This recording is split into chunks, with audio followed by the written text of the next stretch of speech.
जानकारी के साथ हमारे संवाददाता दीपक शर्मा हमारे साथ लाइव जुड़ चुके हैं। दीपक, आज नतीजों का दिन है और साथ ही बड़ौदा उपचुनाव की अगर हम बात करें, आज यहां पर भी तस्वीरें साफ हो जाएगी। सभी पार्टियों ने जीत का दावा किया था, लेकिन सिर्फ प्रत्याशी की नहीं, कई दिग्गजों की साख दांव पर है। जी बिल्कुल, बड़ौदा उपचुनाव को लेकर के जो मतदान हुआ था 68.94% मतदान हुआ था और उसके बाद आज मतगणना का दिन और मतगणना की शुरुआत हो चुकी है। कुल 14 टेबल लगाई गई है मतगणना केंद्र पर। 20 राउंड में ये मतगणना होनी है और पहले राउंड की मतगणना को लेकर के ईवीएम मशीनें जो है उनको अभी खोला गया है और पहले राउंड की जो मतगणना का जो दौर है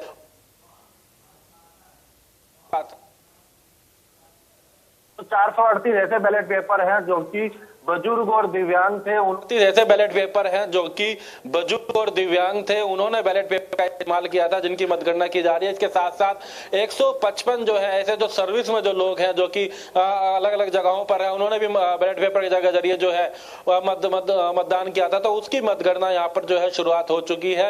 यहाँ अगर बात करें, आपको दिखाना चाहेंगे मोहाना का ये बिट्स जो कॉलेज है, यहाँ पर ये मतगणना हालांकि अंदर हो रही है लेकिन कड़ी सुरक्षा व्यवस्था जो है की गई। भले ये एक उपचुनाव को लेकर के ये चुनाव था, एक विधानसभा को लेकर के ये उपचुनाव था, लेकिन सुरक्षा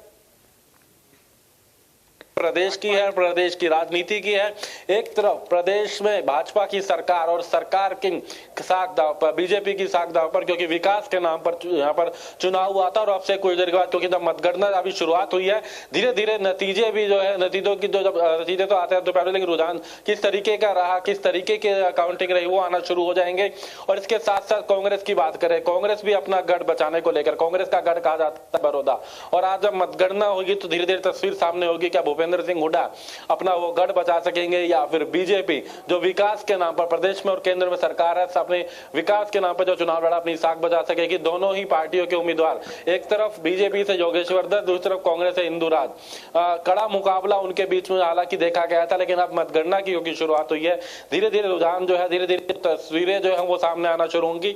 हालांकि सही तस्वीर, स्पष्ट निर्णय तक दोपहर तक सामने आ सकता है, लेकिन 20 राउंड में क्योंकि ये मतगणना है और पहले राउंड में अगर बात करें तो उसकी शुरुआत इस मतगणना केंद्र पे शुरू हो गई है। जी दीपक, देखिए, खुद राजनेता मानते हैं कि जो बड़ौदा की सीट है वो कहीं ना कहीं राजनीतिक भविष्य अब तय करेगी आने वाले दिनों में, इसलिए भी कहीं ना कहीं बाय इलेक्शन में इस सीट को इतनी महत्वपूर्ण बताया जा रहा था। लेकिन आज जब तस्वीरें साफ होगी तो कहा जा सकता है कि ये भी तय होगा कि आखिर किस पार्टी की सक्रियता से जनता जनार्दन जो है वो उम्मीद लगाए बैठी आने वाले भविष्य के लिए।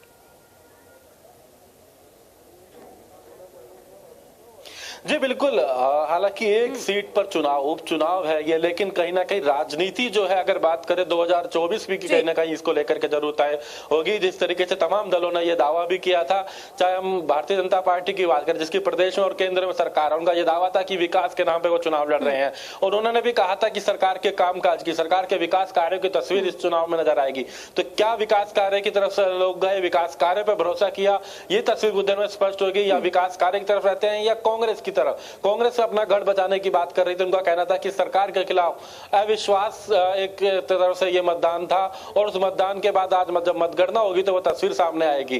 कुछ ही देर में अगर बात करें, धीरे धीरे रुझान आना की शुरुआत होगी। फिलहाल बैलेट पेपर खोले जा रहे हैं, बैलेट पेपर जो है वो गिने जाएंगे।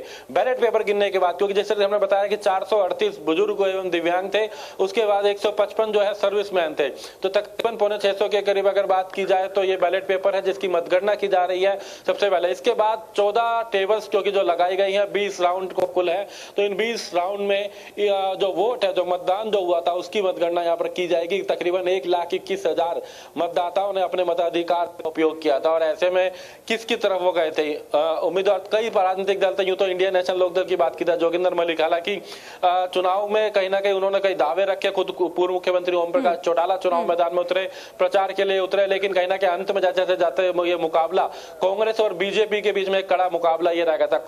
कांग्रेस जो अपने गढ़ की बात कर रही थी, कांग्रेस जिसकी ये सीट रही है पिछले 3 चुनावों की बात करें, 15 सालों में अगर बात करें तो कांग्रेस के यहाँ से विधायक रहे थे और बीजेपी जो कि विकास कार्य सरकार है उनकी प्रदेश और केंद्र में, विकास कार्यों के नाम पर यहाँ पर चुनाव लड़ा गया था। तो दोनों ही दलों की कहीं ना कहीं, एक तरफ बीजेपी, हालांकि गठबंधन के तौर पर बीजेपी और जेजेपी मिलकर के चुनाव लड़े थे बीजेपी के चुनाव चिन्ह पर, तो मतगणना की शुरुआत हो चुकी है। हालांकि कुछ ही देर के बाद ये कहा जा सकता है कि अब से 15 मिनट के बाद जो है रुझान की पहली तस्वीर, आखिर मतगणना में क्या शुरुआत होती है, बैलेट पेपर किसकी तरफ जाते हैं और उसके बाद जब शुरुआत होगी ईवीएम की, धीरे धीरे ये तस्वीर और स्पष्ट होगी और आज दोपहर तक होगी तस्वीर सामने। आपको दिखाना भी चाहेंगे काउंटिंग सेंटर के बाहर की ये तस्वीरें हैं। ये मतगणना केंद्र है मोहाना का। आपको बताना चाहेंगे सुरक्षा के मद्देनजर ही सोनीपत, हालांकि लोकसभा लगती है, सोनीपत जिला लगता है, लेकिन सोनीपत और बड़ौदा के बीच में ये मोहाना जो है, जहां पर ये बिट्स जो कॉलेज है, यहाँ पर ये मतगणना केंद्र बनाया गया है। कड़ी सुरक्षा व्यवस्था भी यहाँ पर की गई है।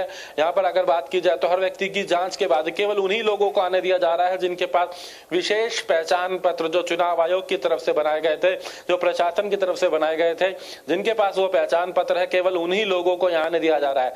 155 लोगों भी यहाँ पर अगर बात करें, हम बात आ जाएंगे, 155 ऐसे लोग हैं जो कि मतगणना केंद्र पर, जो कि काउंटिंग के लिए विभिन्न राजनीतिक दलों के तौर से जो कि यहाँ पर जिनकी ड्यूटी लगाई गई थी, वो उनकी ड्यूटी यहाँ पर लगाई गई है। प्रशासनिक तमाम अधिकारी यहाँ पर मौजूद है और अब मतगणना की शुरुआत हुई है। मतगणना में पहले दौर में अगर बात की जाए तो बैलेट पेपर गिने जा रहे हैं। बैलेट पेपर अभी खोले गए हैं। बैलेट पेपर खोलने के साथ ही अब उसकी मतगणना शुरुआत की जाएगी और उसके बाद होगी ईवीएम की जांच। ईवीएम में कितने लोगों ने किस तरह अपना उनका पक्ष रहा, क्योंकि मुकाबला कड़ा, तैयारी कड़ी थी, लंबे समय से थी। तमाम अगर बात करें नेताओं ने कहीं ना कहीं चुनाव प्रचार किया, पूरे जोर शोर के साथ चुनाव मैदान में उतरे थे। अगर बीजेपी की बात की जाए तो तमाम बीजेपी के प्रदेश के नेता, प्रदेश सरकार के मंत्री, सांसद, तमाम लोगों ने यहाँ पर चुनाव प्रचार किया था। कांग्रेस की भी बात की जाए तो भूपेंद्र सिंह हुड्डा, दीपेंद्र हुड्डा, कुमारी शैलजा, तमाम नेता चुनाव प्रचार में उतरे थे। इंडियन नेशनल लोकदल से अभय सिंह चौटाला, ओम प्रकाश चौटाला, तमाम नेताओं ने चुनाव प्रचार किया।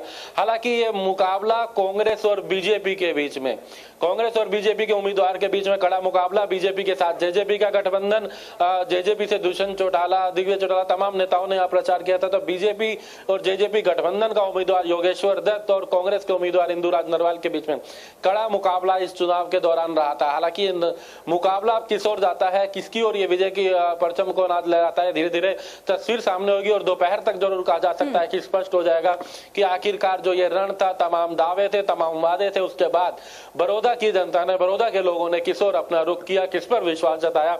क्या वो बीजेपी के सरकार के विकास और दावों के साथ गए या फिर कांग्रेस की अगर बात की जाए तो कांग्रेस जो कि सरकार के खिलाफ अविश्वास की बात कर रही थी इस मतदान के दौरान, इस चुनाव के दौरान, उस ओर जाते हैं। धीरे धीरे तस्वीर में जरूर स्पष्ट होगा। तो फिलहाल तमाम अगर बात करें यहाँ पर प्रशासनिक अधिकारी यहाँ पर पहुंच चुके हैं, जिन काउंटिंग सेंटर पर जिनकी ड्यूटी लगाई गई थी वो लोग यहाँ पर पहुंच चुके हैं। पहले दौर में बैलेट पेपर की यहाँ पर मतगणना की जा रही है, उसको बैलेट पेपर का भी जांच की जा रही है। खुद उपायुक्त यहाँ पहुंचे हुए हैं। बैलेट पेपर की काउंटिंग के साथ इस मतगणना की शुरुआत है और धीरे धीरे तस्वीर सामने आएगी। तस्वीर सामने आएगी ईवीएम को लेकर, तस्वीर सामने आएगी बैलेट पेपर को लेकर कि आखिर किसका पलड़ा आज इस चुनाव में भारी रहता है। जी बिल्कुल दीपक, जैसे कि आप जिक्र कर रहे थे, बीजेपी को इस बार काफी ज्यादा उम्मीदें इसलिए भी है क्योंकि जेजेपी के साथ गठबंधन है और यही उम्मीद और यही आस आने वाले दिनों में राजनीतिक भविष्य भी तय करेगी। कांग्रेस अपने गढ़ को बचाने की कोशिश भी करेगी, लेकिन क्या आपको लगता है कि कहीं ना कहीं टक्कर बीजेपी कांग्रेस की जरूर है, लेकिन इनेलो भी अपनी सक्रियता को साबित करने की तमाम कोशिशें कर रही थी। ऐसे में बदलाव और परिवर्तन भी हम देख सकते हैं। हालांकि तस्वीरें धीरे धीरे जरूर साफ हो जाएगी, लेकिन देखना लाजमी कि क्या वाकई इनेलो की सक्रियता भी आम जनता देख पा रही है।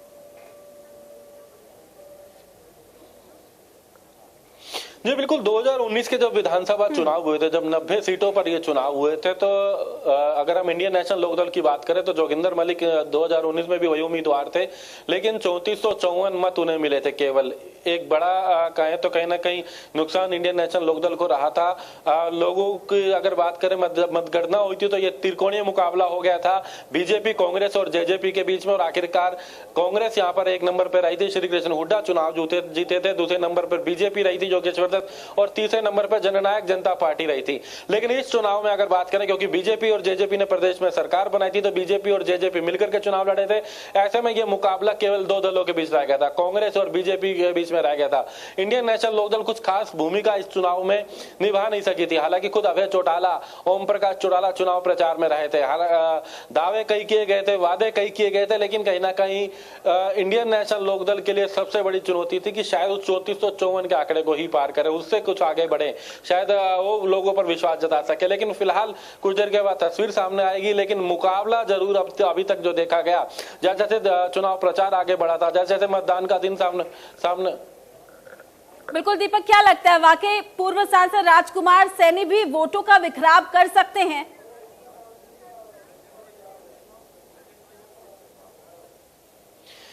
जी बिल्कुल, लोकतंत्र सुरक्षा पार्टी से राजकुमार सैनी, जो कि उन्होंने यहाँ पर उम्मीदवार के तौर पर खुद थे, लेकिन राजकुमार सैनी की बात की जाए, हालांकि जिस तरीके से समीकरण कह रहे थे कि इंडियन नेशनल लोकदल से तो जरूर वो आगे बढ़ेंगे अपने वोटों में, लेकिन ज्यादा वोट प्राप्त कर पाते हैं या नहीं, कितने वोटों तक वो पहुंच पाते हैं, ये कहीं ना कहीं एक बड़ी चुनौती थी। चाहे हम 2019 में बात करें, हालांकि 2019 में राजकुमार सैनी गोहाना विधानसभा से चुनाव लड़े थे। इस बार उन्होंने बड़ौदा में अपनी किस्मत आजमाई, बड़ौदा में लोगों के बीच गए थे, उन्होंने भी सरकार के खिलाफ और कांग्रेस और बीजेपी दोनों के ऊपर निशाना साधा था, लेकिन लोगों का जो ध्यान था, जब ये धीरे धीरे चुनाव था, ये बीजेपी और कांग्रेस की तरफ बढ़ता चला गया था। ये चुनाव बीजेपी और कांग्रेस के बीच में ज्यादा रह गया था। कांग्रेस में भूपेंद्र सिंह हुड्डा, दीपेंद्र हुड्डा चुनाव प्रचार में अगर मजबूती से उतरे थे। बीजेपी से खुद अगर बात करें तो तमाम नेता, तमाम मंत्री, खुद मुख्यमंत्री भी चुनाव प्रचार के लिए 2 दिन यहाँ पर आए थे। तो अब ये आज का ये कड़ा मुकाबला जो बीजेपी और जेजेपी गठबंधन की तस्वीर स्पष्ट करेगा, कांग्रेस के इस गढ़ की तस्वीर स्पष्ट करेगा, इंडियन नेशनल लोकदल जो कि पिछली बार हम बात करें 2019 में केवल 3454 वोट ले पाई थी, क्या इससे आगे कुछ बढ़ पाती है, ये तस्वीर स्पष्ट करेगा। और इसके साथ साथ अगर बात की जाए तो हम राजकुमार सैनी की भी बात करते हैं, उन्होंने भी इस चुनाव मैदान में हालांकि प्रचार तो बहुत किया, लेकिन क्या लोग कितना साथ देते हैं, कौन ज्यादा लोकप्रिय बन पाता है, आखिर किसके सर बड़ौदा का ये रण रहता है, बड़ौदा का ये रण, बड़ौदा का ये उपचुनाव किसके पक्ष में रहता है, ये धीरे धीरे तस्वीर सामने होगी। पहले राउंड में हम बताना चाहेंगे कि बैलेट पेपर अभी जो है वो खोले गए हैं, उनकी मतगणना की जा रही है। 14 टेबल यहाँ पर लगाई गई हैं, 14 टेबल लगाई गई हैं, 155 ऐसे काउंटिंग सेंटर पे लोगों की ड्यूटी लगाई गई है। धीरे धीरे तस्वीर सामने आएगी कि आखिर किसके पक्ष में ये मतदान जाता है। जो मतदान की अगर बात की जाए तो किसके पक्ष में ये मतदान जाएगा, जो 3 तारीख को मतदान हुआ था वो किसके पक्ष में आता है। तो अब से कुछ देर में जब मतगणना की तस्वीर सामने आएगी, तस्वीरों के रुझान धीरे धीरे सामने आएंगे, गणना जब सामने आएगी तो ये जरूर स्पष्ट हो जाएगा कि बीजेपी और जेजेपी गठबंधन और कांग्रेस के बीच ये कड़ा मुकाबला जरूर देखा जा रहा था। ऐसे में इनेलो की क्या भूमिका रहती है, लोकतंत्र सुरक्षा की क्या भूमिका रहती है इस चुनाव के अंदर, ये कहीं ना कहीं वो समीकरण बनाने और बिगाड़ने में कहीं ना कहीं एक अहम उनको कहीं देखा जा रहा था। तस्वीर कुछ देर के बाद जब गणना शुरू होगी, बैलेट पेपर अभी खोले गए हैं कि जैसे मतगणना आगे बढ़ेगी जरूर ये तस्वीर सामने आएगी। जी बिल्कुल दीपक, जैसे कि आप जिक्र भी कर रहे थे कि हमने देखा है कि बीजेपी जेजेपी लगातार विकास की बात कह रही थी, चुनावी प्रचार प्रसार में भी दिग्गज विकास को लेकर जनता को लुभाने की कोशिश कर रहे थे, लेकिन दूसरी अगर हम कांग्रेस पार्टी की बात करें तो वो कहीं ना कहीं किसान के मुद्दों को भुनाने की कोशिश कर रही थी। हालांकि तस्वीरें जरूर धीरे धीरे साफ होगी, लेकिन क्या आपको लगता है कि कांग्रेस पार्टी की जो रणनीति है वो कहीं ना कहीं यहाँ पर थोड़ी कमजोर नजर आ रही थी? क्योंकि विकास के नाम पर जनता तक पहुंचना बड़ी बात है, आखिर जनता के स्थानीय मुद्दे क्या थे? बीजेपी ने कहीं ना कहीं विकास के मुद्दों को लेकर ही अपने एक स्टैंड को ही क्लियर रखा था, और यही वजह है कि कहीं ना कहीं आज बीजेपी जेजेपी का जो गठबंधन है वो ज्यादा आस लगाकर बैठा है।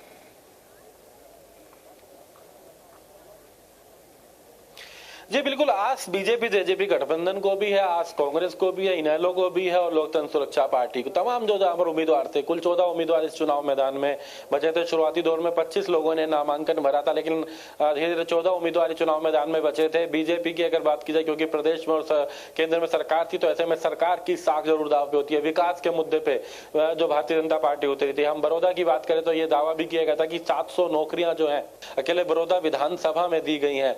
तमाम विकास कार्यों की यहाँ पर गणना कराई गई थी कि जो विकास कार्य इन क्षेत्रों में कराए गए थे वो तमाम बातें यहाँ पर रखी गई थी।